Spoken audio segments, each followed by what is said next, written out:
Hello hi friends, welcome back to Manasala టీవీకి అయితే స్వాగతం. అది ఈరోజు మరి చెప్పే టాపిక్ ఏంటంటే టీమిండియా వర్సెస్ ఇంగ్లాండ్ రెండో T20 గురించి అయితే మనం మాట్లాడుకుంటే మరి ఎక్కడ ఏంటంటే మరి ఇక్కడ చెన్నైలోనైతే జరుగుతుంది, చపాక్ స్టేడియంలోనైతే జరుగుతుంది. చపాక్ స్టేడియంలో కూడా మరి ఇది స్పిన్ ట్రాక్ అని మనం చెప్పాలి. నైట్ జరుగుతుంది కాబట్టి డూ ఫ్యాక్టర్ అనేది ఎక్కువగా ఉండే ఛాన్స్ అనేది ఎక్కువగా మనకి కనిపిస్తుంది.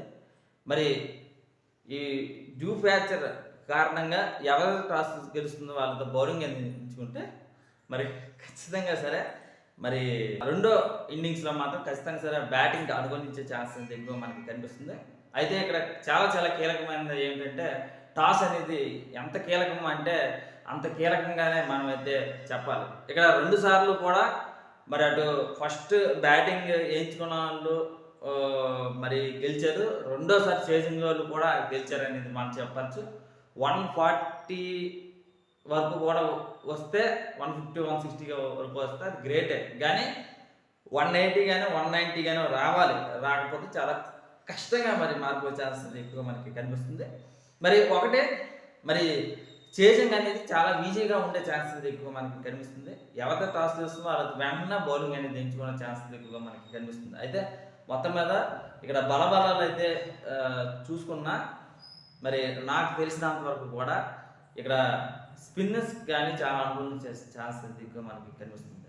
అయితే టీమిండియా బలబలాలు చూసుకున్నా మరి అభిషేక్ కానీ మరి సింధు కానీ వీళ్ళందరూ కూడా మంచి ఫామ్లో అయితే ఉన్నారు. మరి అభిషేక్ అయితే మనం చూసాం చాలా చెలరేగి ఆడేరు అనేది మనం స్పష్టంగా మనం చెప్పాలి. మరి సూర్యకుమార్ యాదవ్ కానీ వెరీ ఇంట్రెస్టింగ్ అని మనం చెప్పచ్చు. మరి ఎనకే రెడ్డి నుండి కానీ పాండ్యా నుండి కానీ తిలక్ శర్మ నుండి కానీ వీళ్ళందరూ కూడా మంచి ఫామ్లో అయితే ఉన్నారు. ఈసారి ఏమైనా ఛాన్స్ వస్తే మంచిగా రాణిస్తే చాలా మంచి జట్టుకు కూడా యూజింగ్ అయ్యే ఛాన్స్ ఉంది. బౌలింగ్లో అయితే అక్షదీప్ సింగ్ కానీ మరి ఇటు పాండ్యా కానీ మంచి బౌలింగ్ అయితే వేస్తుందని చెప్పచ్చు. స్పిన్నర్లో కానీ రవిచంద్ర మరి బీస్మన్ కానీ మరి పటేల్ కానీ టోటల్గా చూసుకున్న స్పిన్నర్లో వెరీ ఇంట్రెస్టింగ్ చెప్పచ్చు. వరుణ్ చక్రవర్తి అయితే మిస్టరీ స్పిన్నర్గా అయితే వెరీ ఇంట్రెస్ట్ వేసేదని చెప్పచ్చు. మరి పటేల్ కూడా వెరీ ఇంట్రెస్టింగ్ అనే ఫామ్ గానే మనం చెప్పచ్చు. వీళ్ళందరూ కూడా మంచి బౌలర్స్గా మనం చెప్పచ్చు, మంచి స్పిన్నర్స్గా మనం చెప్పచ్చు.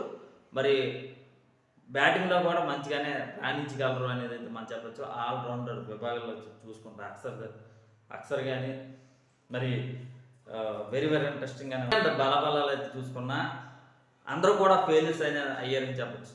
మరి రెండు నెంబర్స్ దాటాలి అనేది చాలా కష్టంగా మరి మారిపోయిందని చెప్పచ్చు. బట్లర్ ఒకటే రాణించారని చెప్పచ్చు, బ్రూక్స్ కూడా 17 అదే ఇద్దరు కూడా చేయడం కూడా జరిగింది అనేది మనం స్పష్టంగా మనం చెప్పచ్చు. మొన్నసారి అయితే ఒకటి బౌలింగ్ డిపార్ట్మెంట్లో మాత్రం చాలా వరకు కూడా ఫెయిల్యూర్స్ అనేది వస్తుంది. ఎందుకంటే మరి ఆర్చర్ నుండి అయితే మంచి బౌలర్గా మనం చెప్పచ్చు, మంచిగానే ఉన్నారని చెప్పచ్చు. వుడ్ నుండి కూడా వెరీ ఇంట్రెస్టింగ్ అని చెప్పచ్చు.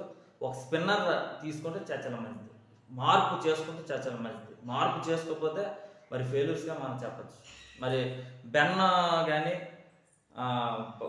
ఫామ్లో ఉన్నా కదా సరే, సాల్ట్ కూడా ఫామ్లో అయితే ఉన్నాడు, మరి లివింగ్ స్టోన్ కూడా ఫామ్లో అయితే ఉన్నాడు, కానీ మొన్నటిసారి అయితే ఫెయిల్యూర్స్గానే మనం చూసాము. మరి బ్రూక్స్ కూడా మంచి ఫామ్లో అయితే ఉన్నాడు, అదే చూసుకోవాలి. స్పిన్నర్స్కి అయితే చాలా వరకు కూడా ఫెయిల్యూర్స్ అవుతున్నారు, అదే కంట్రోల్ చేసుకుంటే చాలా మంచిది. లేదు అంటే మరి ఇదే కంటిన్యూ అయ్యి టీమిండియాకి విజయం పరంపర అందించే ఛాన్స్ ఎక్కువగా మరి అయితే మనకి కనిపిస్తుంది. అయితే ఒకటే నాకు తెలిసినంత వరకు కూడా మరి ఇంగ్లాండ్ చాలా మంచి ఫామ్లో ఉన్నా సరే చాలా వరకు కూడా తప్పు అనేది చేస్తున్నారు. జాగ్రత్తగా ఆడితే స్పిన్నర్ పరంగా చాలా జాగ్రత్తగా ఆడితే చాలా మంచిది. మరి ఇది ఫ్రెండ్స్ బలబలలో చూసుకున్న టీమిండియా గెలిచే ఛాన్స్ ఎక్కువ మనకి కనిపిస్తుంది. మరి ఇది ఇంకా మా ఛానల్ ఇంకా సబ్స్క్రైబ్ చేయకపోతే వెంటనే మరి సబ్స్క్రైబ్ చేయండి, లైక్ చేయండి, షేర్ చేయండి. మీ ఫ్రెండ్స్ మీ వాట్సాప్ తప్పనిసరిగా మరి షేర్ అప్ అయితే మర్చిపోకండి. మీ సంగా